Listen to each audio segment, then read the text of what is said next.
Bagi globalis cabal ada 3 cara mengendalikan sebuah negara. Pertama, dengan kendali atas peraturan sampai undang-undang. Kedua, dengan kendali media lokal atau media sosial yang sudah di tangan mereka. Ketiga, dengan mengendalikan pejabat yang rakus harta serta jabatan. Alat atau tool dari globalis cabal ada 2, yaitu teknologi dan uang atau currency. Setelah dikendalikan, maka ada 5 langkah mengambil kekayaan negara tersebut. Adalah dengan 1. Mengambil natural kapital sebuah negara sehingga jadi ketergantungan atas pangan, energi, dan sumber daya alam agar miskin negara tersebut dalam jangka panjang. 2. Menciptakan ketergantungan pada dunia kesehatan, obat-obatan, farmasi, dan alat medikal. 3. Teknologi informasi, hardware, satelit, internet, backbone, fiber optik, hingga pengelolaan big data. 4. Ambil jalur distribusi dan logistik. 5. Kontrol transaksi keuangan, sistem pembayaran, sistem keuangan, dan banking system. Di dalam menjalankan tangan guritanya, para globalis cabal selalu menggunakan kaki tangannya, yaitu para oligarki di sebuah negara sebagai mitra globalis. Cara ini mempercepat kendali atas sebuah wilayah atau negara.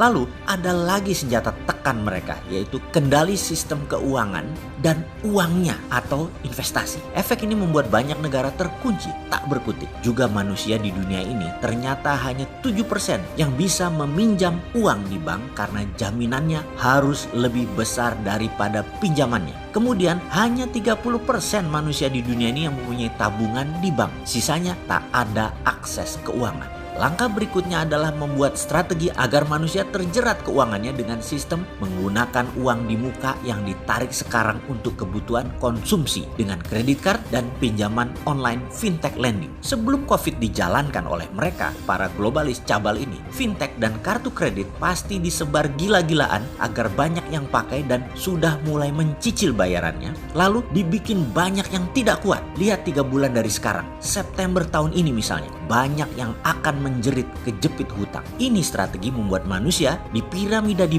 bawah atau di bottom of pyramid selalu punya beban hutang dan diusahakan hutangnya terus menumpuk dengan sistem bunga yang berbunga. Berikutnya, globalis tidak ingin sebuah negara ini mandiri secara pangan, di mana kendali atas pupuk, atas pestisida, atas bibit, dan banyak lagi permainan lahan dibuat rumit sehingga paling sederhana adalah impor. Ada 6 globalis pengendali pangan di dunia ini. Ada 7 globalis pengendali farmasi kesehatan dunia. Ada 5 globalis pengendali internet dan sosial media. Ada 5 globalis pengendali energi dunia. Ada 3 globalis pengendali logistik dan distribusi dunia. Ada 5 globalis pengendali mineral dunia. Ada 10 globalis pengendali keuangan dunia. Dan mereka mempengaruhi 99% kehidupan manusia di dunia saat ini. Saat ini mereka menggunakan salah satunya dengan nama organisasi Bilderberg sebagai gerakan di permukaan. Kita pasti semua setuju bahwa apa yang globalis bangun menggunakan oligarki sebuah negara hanya untuk memperkaya mereka. Lawan berat mereka, kaum globalis dan oligarki ini adalah kaum nasionalis yang di belahan dunia manapun sedang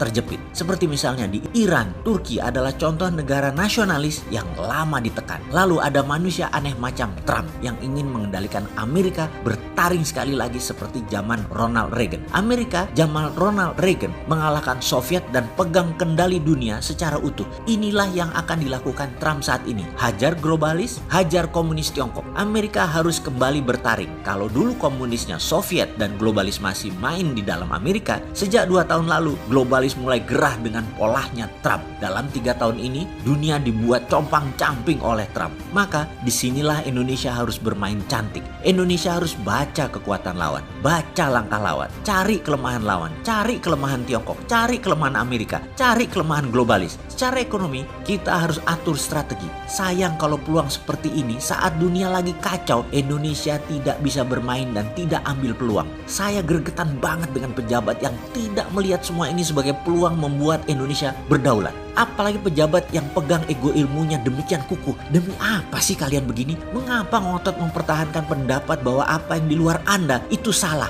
Yang terbaik adalah Anda, sang pejabat. Yang jadi masalah pejabatnya hanya sebagian saja lagi dari fungsi pemerintahan, namun berakibat tidak bisa bergerak saking kuat pegangan ilmu dan taat pada sistem asing. Kok kalian begitu amat sih? Jadi kapan kita konsolidasi kekuatan? Kapan bisa menerima kebenaran yang Allah letakkan di tempat yang kalian tidak sukai? Ketahuilah wahai sahabat pejabat, sungguh tersering Allah itu meletakkan kebenaran di tempat yang tidak kalian sukai untuk kalian menjadi manusia sejati. Kalian harus mampu berkonsolidasi dan mampu membuka hati. Itulah kenapa tersering kebenaran ditaruh di tempat yang Anda tidak sukai. Oh iya, itu ada kaum NKRI garis lucu yang nunggu dengan sabar di seberang dengan pengetahuan sederhana, namun terobosan, breakthrough, dan selalu mereka itu membuka hati untuk kalian.